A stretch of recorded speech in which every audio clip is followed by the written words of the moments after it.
this is Jam for Different Skill, bringing you episode 8 of Cards Per Thought. Basically this week we'll be covering some new Batama cards that I think is probably the most hype thing for me in set 13.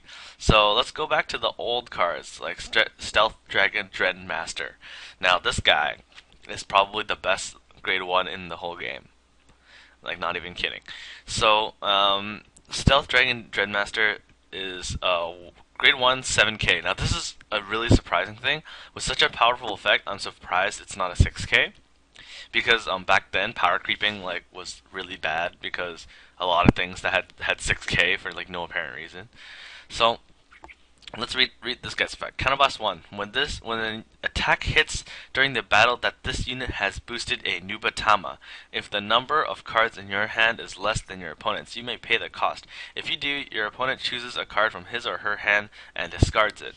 Now, this is pretty crazy because when you're frustrated that when your opponent gets a crit on their first attack and then you're at 2 damage, the best way to deal with it is to boost 2 guys with 2 Dreadmasters, because you're always going to have less cards in your hand if you're going to play aggressive. So it's you either take it, discard a card, or you block. And then if they block, they can't hit their counterblast effects, maybe a Blaster Dark that they need to use, or maybe even what's an early counterblast card these days? I don't even want to call. Basically things like Blaster Darks, the Death Scythe guy from Narukami, and this is not what I needed.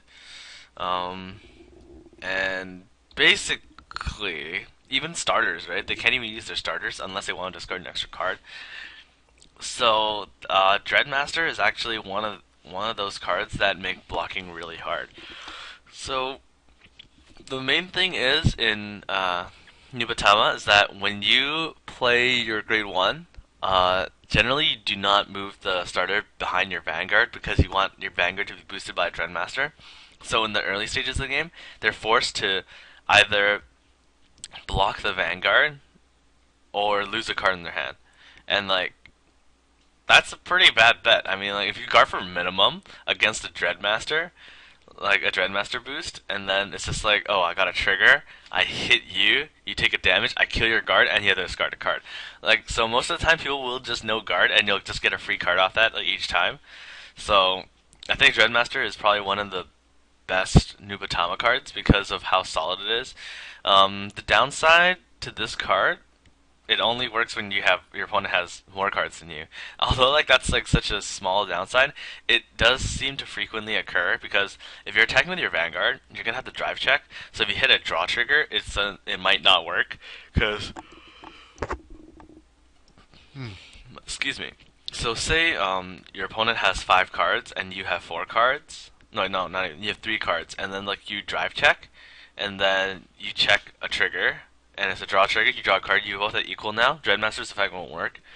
So that's kind of annoying. So you have to actually figure out most of your possibilities. Of course, right now, Nubatama has a set trigger lineup of 444. 4444. Then you can't actually do anything about it. But then it's good to notice that sometimes it might not work. And especially if your Vanguard has Twin Drive, it might be even harder. So sometimes you might not want to put this behind your Vanguard. Sometimes you do. It really depends on how the game's going. If you have a really aggressive hand, say you open 2 Dreadmaster, a grade 1 and 2 level 3s and a grade two level 2 grade 2s and 1 grade 3, then you can easily just plop down your whole hand and keep attacking them. Because I think Nubatama, if you open enough Dreadmasters, it's one of those decks that's really good when they're grade stuck. Because when you're grade stuck, generally you'll be behind on cards, and then you can just keep using it. It's really weird to say, but I think this deck has a really good counter, you could say, to getting grade stuck. Because I've noticed that if you get grade stuck, you're supposed, well, some people don't, but you're supposed to overextend. Because if you don't,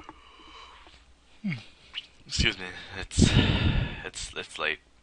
But yeah, if you don't overextend early when you're grade stuck, you tend to just lose when their Vanguard starts twin driving. So it's actually important to play all your guys if you can. Not triggers, but if it's a draw trigger, go right for it because it's basically just a grade 1 that's 5k. because it only contributes 5,000 shield.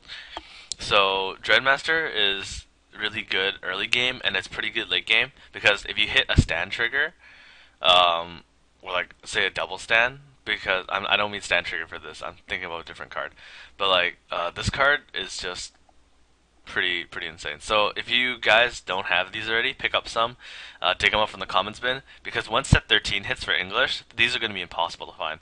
I only found like a playset for myself and one for a friend, and I opened like a lot back in the day, so I these are probably very hard to find. But then I guess for English it might be easier because like the stores will probably have them, but you might want to pick them up a bit earlier. So that's gonna be it for episode 8, and the last episode will be on another Nubatama card, which is semi-iconic, I guess, of Nubatama. So we'll see you guys next time. See. You.